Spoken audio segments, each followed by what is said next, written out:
L'habitat inclusif, c'est une solution de logement accompagné, partagé, inclusif pour des personnes âgées ou des personnes en situation de handicap qui font le choix de vivre chez elles, mais en n'étant pas isolées. L'habitat inclusif, c'est une belle porte d'entrée justement pour travailler sur ce changement de regard aussi sur les personnes accompagnées. Un habitat où on est seul, puisque chacun a son logement. Il est inclus avec d'autres et avec des éléments, des structures collectives où il est possible de vivre des animations, de vivre de façon plus sociale aussi. C'est une solution agile de logement qui permet à des personnes qui sont soit dans un hébergement, soit chez des proches, de retrouver leur autonomie, leur liberté, leur accès aux droits et à la citoyenneté. C'est une solution qui est adaptée pour les personnes en situation de handicap et aussi pour les personnes âgées. C'est leur logement.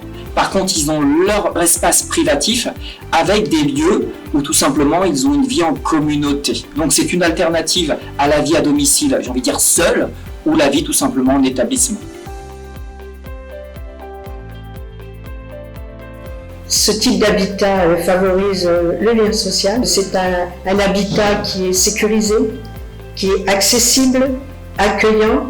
Donc ça permet de vivre son quotidien, mais dans des conditions de convivialité, puisqu'on a accès à des animations avec d'autres résidents, et ce qui permet de se soutenir, d'être épaulé en cas de besoin. La plus-value pour l'habitat inclusif est réelle pour les habitants. On a pu objectiver concrètement les effets pour ces personnes et on les retrouve aussi bien sur l'amélioration de leur état de santé, notamment avec une baisse des hospitalisations.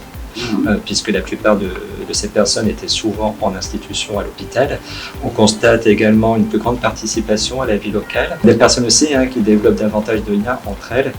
Et l'AVP, l'aide à la vie partagée qui a été instaurée, a permis de renforcer l'animation et la coordination dans ces habitats. Et c'est une aide précieuse pour les porteurs de projets. Aujourd'hui, nos habitats fonctionnent et sont efficients parce qu'il y a une implication des gouvernants dans le quotidien des habitants, en lien avec l'équipe de l'UDAF et au service des habitants qui prennent appui et peuvent réaliser leurs projets personnels et porter le projet collectif illustré par le projet de vie sociale et partagée.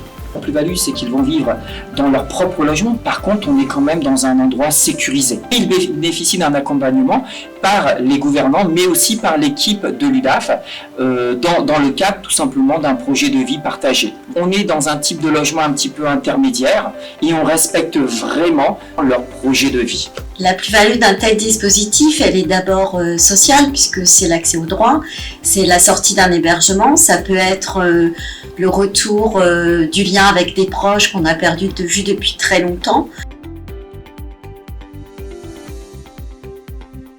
L'UDAF et notre réseau, on s'est lancé dans ce type de logement intermédiaire au niveau de l'habitat inclusif.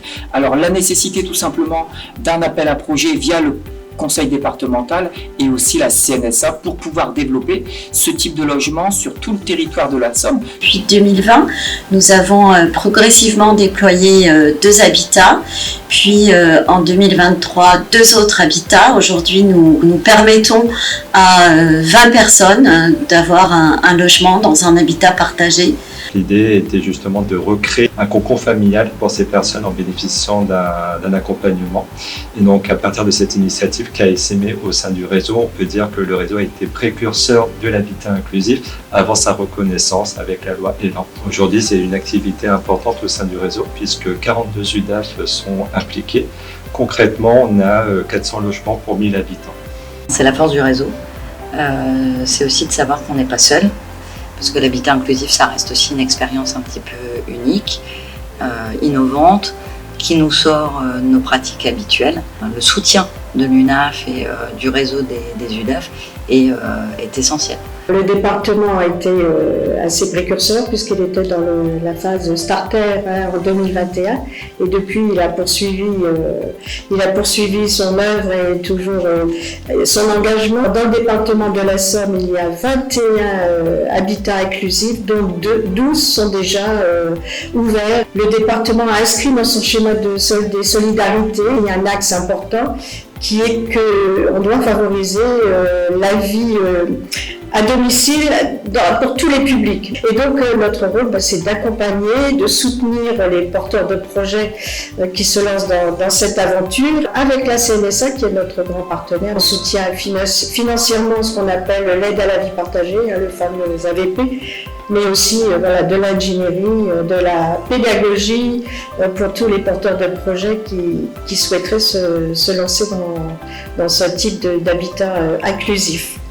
C'est pour ça qu'il y a un appel à projet qui va bientôt être lancé pour déployer un habitat inclusif et développer ce type d'habitat sur l'ensemble du territoire.